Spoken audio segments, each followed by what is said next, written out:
Hey, it's Tony Messia with the Charlotte Ledger, and you're listening to the Charlotte Ledger podcast. You can find out more about the Charlotte Ledger and subscribe to one of our newsletters by going to thecharlotteledger.com. Today's podcast is part of a special series we're doing in which we interview winners of the Charlotte Ledger's 40 Over 40 Awards. The recipients are people ages 40 and up who are making a big difference in the Charlotte area, people who saw a need and took action, whether it's in business, the nonprofit world, education, or another field. The winners are chosen by an impartial panel of independent judges. We accept nominations in January and celebrate the winners in an in-person event in April. You can find out more about all of that at ledger40over40.com. The host of today's podcast is Steve Dunn. Steve's a good guy, and in his day job, he's a mediator who offers dispute resolution services through the Charlotte office of Miles Mediation and Arbitration. Enjoy. Welcome to the Charlotte Ledger podcast. I'm Steve Dunn. I am joined today by Todd Buelow, principal of Dualboot Partners. Welcome, Todd. Thank you. Thank you. Todd, you're kind of a tough guy to Google because you've done a lot of different things. You're sort of the consummate entrepreneur. You've been involved in a bunch of different businesses. I'm kind of curious when you're meeting for somebody for the first time, how you describe yourself and what you do. Yeah, I mean, I think I've done a lot of analysis or retrospect on that, and I think what I want people to view me as the helping hand to get people from A to B. I think going back in the kind of my life, when I was in high school, I was a late bloomer. So I'm now 6'3", 230. When I was in high school, I was 5'2", 110 pounds. Where'd you go to high school? Northern Highlands in Allendale, New Jersey. Right. It's right outside New York City. When did you hit your big growth spurt? In college, actually. So I went my freshman year in college, I grew to 6'3", and then kind of grew from there. But I think it was actually a blessing and a curse to a degree. In high school, it was a little tough. I loved sports, but I was always really small. But I knew what it was like to kind of be the underdog. I knew what it was like, unfortunately, to get picked on.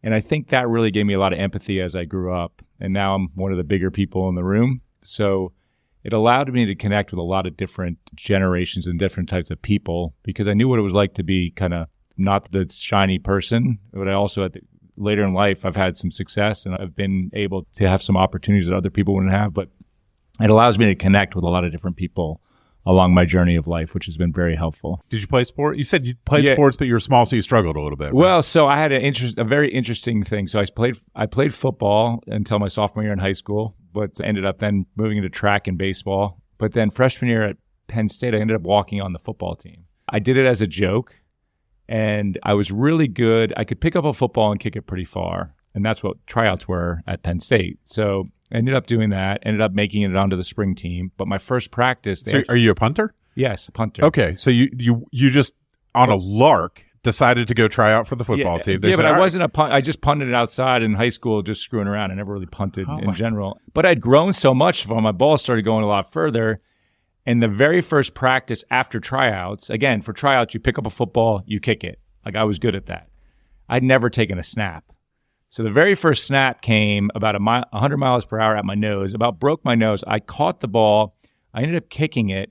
And at Penn State, it was an indoor field. There were two fields because it's cold in the winter at Penn State. I ended up shanking the punt, and I actually ended up hitting, I don't know if you remember Kerry Collins. Yeah, of course. I ended up hitting him and Joe Paterno in the head with the ball.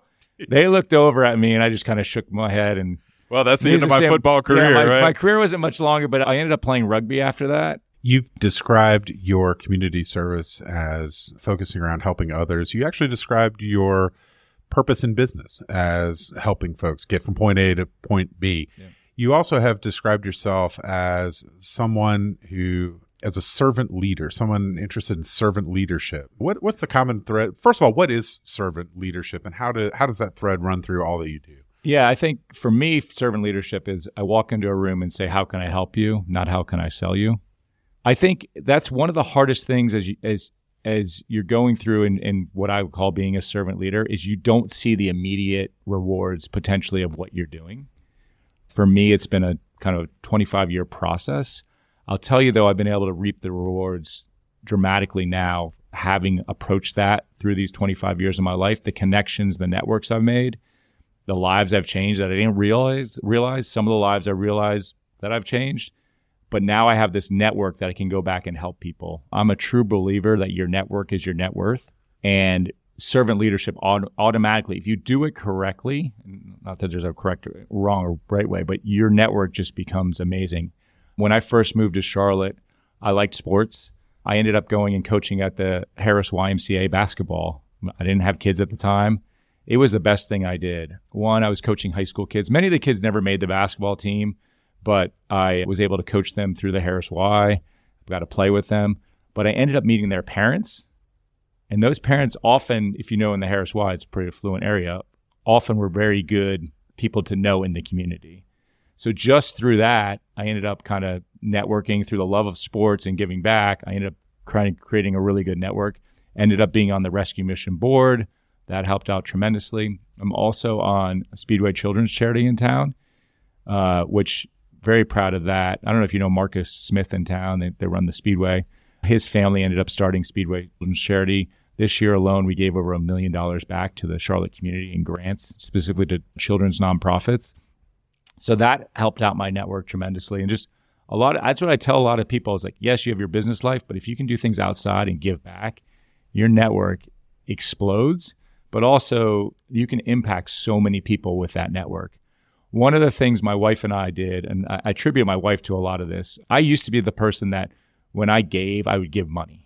And one time we were doing an event down at the rescue mission. We wanted to build a room for 80 more people at the rescue mission. She said, Todd, instead of writing the check, why don't we try to use our network to be the difference? So we still wrote a check, but we ended up, I had a lot of friends in NASCAR and other areas. We ended up using that network. That small check we wrote ended up being about a $400,000 renovation for the rescue mission because of Sherwin-Williams, that was a NASCAR sponsor, came in. Furniture Row, which is Furniture Row Racing, they donated all the furniture.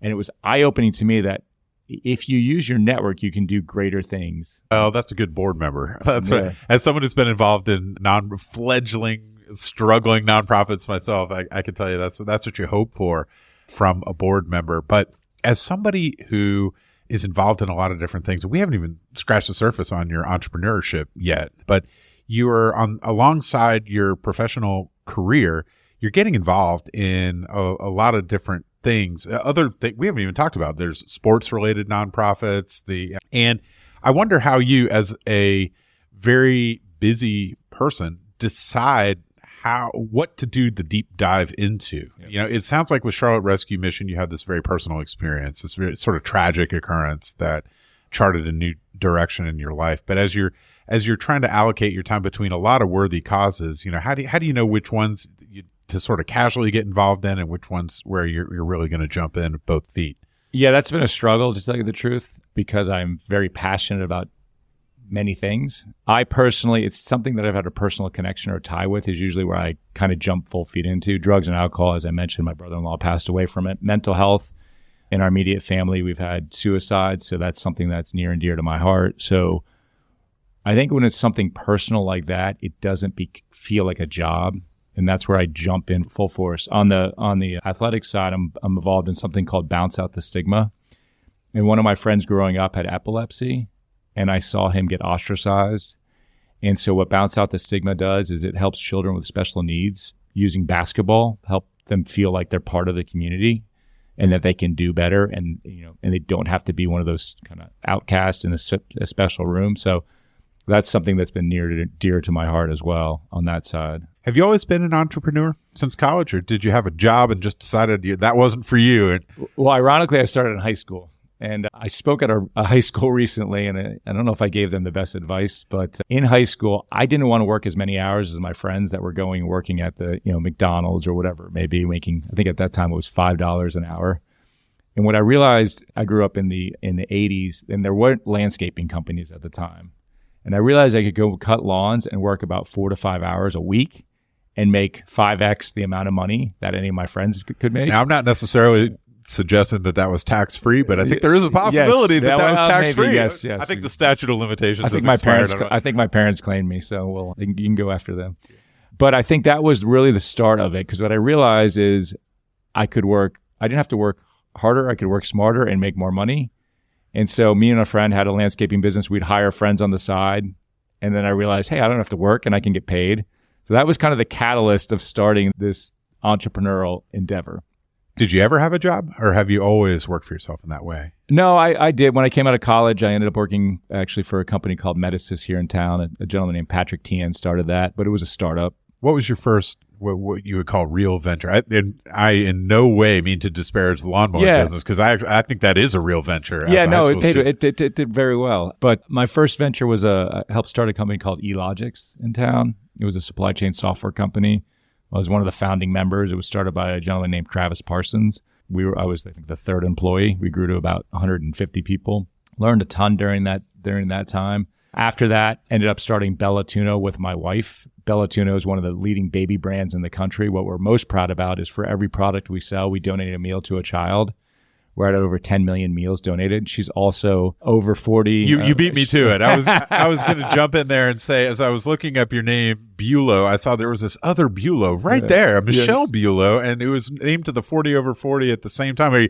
So you found a fellow overachiever and decided to chart a life together. Yes. And it's been an interesting process, both being entrepreneurs. Sometimes her career takes a backseat to mine and vice versa, but it's been great. A great experience. It's been great I have two daughters. I love them having a mother that is an entrepreneur and making a difference in this world. I think it's very powerful for them to be able to see that kind of role model. Yes, I am that too, but at the end of the day, I'm a middle-aged white male and I'm not a female. It's interesting to me that in your professional history, it's diverse. You've clearly got a competency with software, and that's a lot of what you're doing now with Dualboot. But you've also, working with your wife, it's baby toys, basically. Like baby products. Children's yeah. accessories. So like silicone bibs with sayings on them. So let's talk about Dualboot. Yep. This is a company that provides on-demand product design and software engineering, right? And I think I and perhaps some of our listeners know enough about software to know that it's something that exists, that you use on your computer or your phone, right? But when it gets into the business of software, it pretty quickly becomes impenetrable for the people who aren't involved in it. So for example, as I'm looking you up, I see that you've been involved with logistics software companies before, and you're involved with Dualboot software now. You have this capability with respect to software, but what is it that you're delivering through Dualboot that is unique? Yeah, so we have a phrase that says we build great software, which is a given, but we base our success on the increasing of the bottom line of the customers we work with. Where that's important is we use our network to help accelerate the growth of the companies that we work with. So we work with some great companies in Charlotte, companies like Undergrads, DebtBook, Pet Screening that you'll hear about more and more because they're now getting to that, they're growing to that large phase.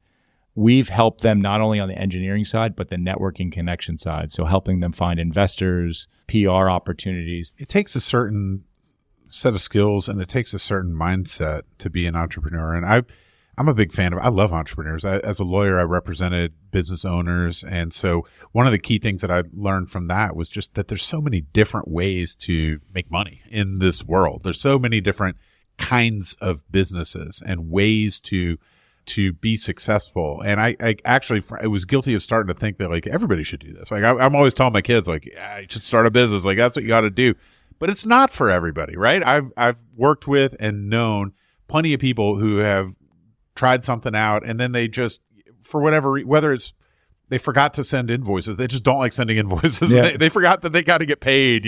That's kind of a classic mistake, is a person who does what they do and loves what they do, but they forget about the making money part of it. And you can't do that. And then you got folks who I think are just not suited for it dispositionally. Folks who just aren't comfortable being out there, kind of flying without a net. Yeah, absolutely. So it's being an entrepreneur. On a Monday, you can have the highest of the high where you feel like you're winning the Super Bowl. And then on Friday, you just felt like you missed the game-winning kick. And that's really the roller coaster of being an entrepreneur journey. There's the highs and high and the lows are low. And so I think you got to figure out if that's something that you want to get into. And I live in a really weird world in the sense of, as an entrepreneur, I take a ton of risk. But financially, I'm pretty conservative, right, on the side of it. So it's living in that balance. The balance portion is an interesting dilemma on the entrepreneur side. You've really got a lot of stuff figured out in regard to that in terms of playing it safe where you need to and swinging for the fences when you're able to. And it is clear that you have an approach to business and life, which is one of giving and of helping. And I read somewhere, and I can't remember now, I've been struggling this whole conversation to remember where I read this, but I read that one of the best ways to get to know somebody is to reach out and ask them to do you a favor. And it's counterintuitive in a way, but I used to teach at the Charlotte Law School, a class, and I used to tell those folks, you know what you ought to do? If you're trying to break in anywhere, is just call up a lawyer and just say, hey, you know what I'd like to do is I'd love to just take you to lunch at your favorite place and pick your brain about, what you do. Because a little bit of this comes from this great old book that I read, How to Win Friends and Influence People. It was formative. I mean, I still remember that stuff a lot. And a lot of it is just about how people love to talk about themselves and hear their own name. But people like to help. And you are a classic example of somebody who, if someone were to reach out to you, I think a lot of folks go through life with sort of a zero-sum mentality. It's kind of concerned, like anything anybody else gets is something that I'm not getting. Whereas if you go through life with an approach of just freely helping others as much as you can, it comes back to you many times over. Well, what drives my wife sometimes nuts and other people around. I'm not afraid to ask people for things. And the way I approach it is if I were to ask you for something, if I like you and you ask me, I would help you. So I don't have a problem asking you for something because I know I would help you. And that's how I approach life. People are like, Todd, I can't believe you just asked for that. I was like, well, if I don't ask, who knows what's going to happen. But I've had some very interesting things happen in my life along my journey because I just asked. The other thing that you mentioned that I think a lot of people miss, so many people promise people things. They'll go meet like with that lawyer. You mentioned the lawyer and something will happen and like, oh, I'll introduce you to XYZ person. They never follow up. If you just write down, hey, I've sat in a meeting, we do 5 things, I write it down and follow up. Well, but when you run into other people who have a similar mindset, right, don't you find that it just multiplies what you can do? And just that sort of energy when you bring it to a common purpose, isn't that how great things get accomplished? Exactly. But I think I also learned a lot of that stuff on the nonprofit side because on the nonprofit side, people promise so much because they go and volunteer at a place, they get feel the passion, the love. Oh, I'll do this. And they were telling me that because I was on the board of the Rescue Mission. Oh, I'm going to connect you with these people. And then they would never do it. The other thing that I've realized kind of, you talked about, what have you learned as you get over 40? You have to learn how to communicate with people and how they like to be received. For example, some people are texters. Some people are emailers. Some people like voicemails. My kids, Snapchat. If you're not on Snapchat, forget it. Everyone tries to email. So like, for example, I get probably 1,000 emails a day. I can't get through everything. Right. It's going to take me time. But you know what no one does anymore? Calls. That's right. No one calls. So I actually find better success now calling into places versus email or whatever it is. The other thing, and this is, my wife calls me a stalker for this, but that's okay. What I've learned is if you get someone's cell phone number, they can't hide from you. Oh, yeah. So I'll be at an event. I probably shouldn't put this on public, but I'm going to. Oh, let's do it. I'll be at an event, and let's say you're with the mayor, and I take a picture of the two of you, and I'll say, all right, do you want me to text you this picture? I've got this great picture on my phone. So I text you, and I text the mayor. What do I have now? Can I send you this picture? Yes. So I've got your cell phone. That's right? A good one. So, and again, some of this is intentional. This is free business advice for the listeners of the Charlotte Ledger podcast. Yes. So, and the other thing is then you go on Facebook and you connect with them on Facebook. So now that I'm on Facebook, I've got their birthdays that come through. So I'm not on Facebook that much. I actually dropped off of it. I got a little frustrated with it. But I still get every day the email that says, it's these 5 people's birthdays. I have your text. I have your birthday. So now every year I can touch base with you. Hey, Mayor, I saw this. Great job. Happy birthday. Hope you're having a great day. So it's a continual touch point that you have moving through. My wife, again, calls me a stalker for that, but I've got some very good contacts in my phone because of that. That's just good business. That's just hustle, which is what you got to have if you're going to be an entrepreneur. Well, you've been in Charlotte now since 96. You've seen a lot of changes. It struck you at the time as a wonderful place to be, and that was quite a while ago. I mean, that was, Charlotte's changed a lot then, and you've changed a lot since then. I don't know if you would have been eligible for the 40 over 40 award in 1996. What are your thoughts about Charlotte and how it's changed, past, present, and future? What do you see as Charlotte's essential nature and what do you see it projecting into the future? Yeah, what I love, what some people hate about Charlotte, but I love about Charlotte is no one traditionally is from here. Now, as we get older, like my kids grew up here, they might stay here. But because no one's from here, they all know what it's like to be an outsider moving into a new place. If you go up into the Northeast, if you're not from Boston, it is really hard to break in New York City. Here, everyone knows what it's like to be the outsider. So I feel like Charlotte's DNA is all about helping people in whatever part of their lives because they know what it's like to be new to a place. I love that about the city of Charlotte. The other thing I appreciate is the airport. We can connect to anywhere, anytime. And you don't realize that until you go to Charleston and your flight gets canceled. And you're like, when's the next flight? Well, 15 hours from now. Yeah, tomorrow. Yeah. It's like, Charlotte, we've got so many options. Now it's like, well, we might have to go to Philly first, but you're going to get there. You're going to get there today. I love about just the ease of travel that provides. Going forward, I live down in Matthews. I call Matthews the new Dilworth, because it is. So if you're in Dilworth, you should be looking at Matthews. But we do have a crisis around our transportation. In Matthews in particular, it's hard to get that. Like, there's pretty much Providence and Randolph coming down. We got to figure out, there's no room, I don't think, for a light rail coming in there. So that is, from a city planning side, that gets me a little nervous. But I think COVID helped out some degrees because now people aren't going in 5 days a week into work, so people are staggering their schedule. So maybe it helped some of the transportation side of that. I remember when I first moved here in 96, 485 just opened in Ballantyne. I was like, who the heck is ever going to drive on this road? And now I feel like they're constantly doing construction on 485 because there's just not enough on that side. So, that's one of the concerning things. The other thing is just, and we talk about upward mobility, I think there's a lot of great programs happening here. But as the wealth increases here, it gets hard for people that are the basic operations and, the bus drivers, the restaurant workers to live in this city. I'm a big proponent on the technology side. So right now in the state of North Carolina, there are 38,000 open IT positions. And we talk about upward mobility here in Charlotte constantly.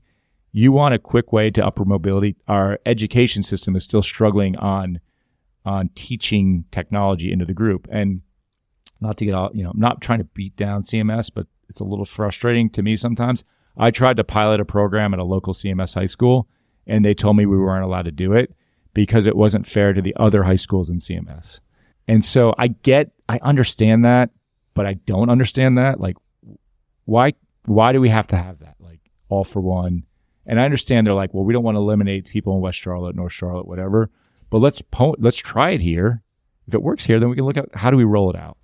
As we record this, it's 2023. You came here as a younger man in 1996.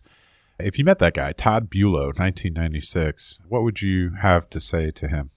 Oh, wow. Life is not always as easy as you thought it would be. I grew up a very, I would say, easy life. Always be curious, continue to be curious. And I think if people are curious in their lives, the world would be much better. I was not like this in my 20s. I kind of had my own beliefs. I couldn't understand other people's perspectives. But as I've gotten older, I realize I don't have all the answers. I always am interested in understanding why someone thinks that way. It might be different, but why does someone think that way? I'll give you a good example. So during the whole Black Lives Matters, I didn't understand that. I grew up in a town where the police were the good people, But I had some of our friends, looking back, I didn't have many diverse friends. I ended up meeting, actually, I'll tell you who it is. It's the coach of the Charlotte 49ers, Ron Sanchez. Ended up meeting him and his wife at an event. And my wife and I just called him and said, hey, can you come over and help us understand what's going on?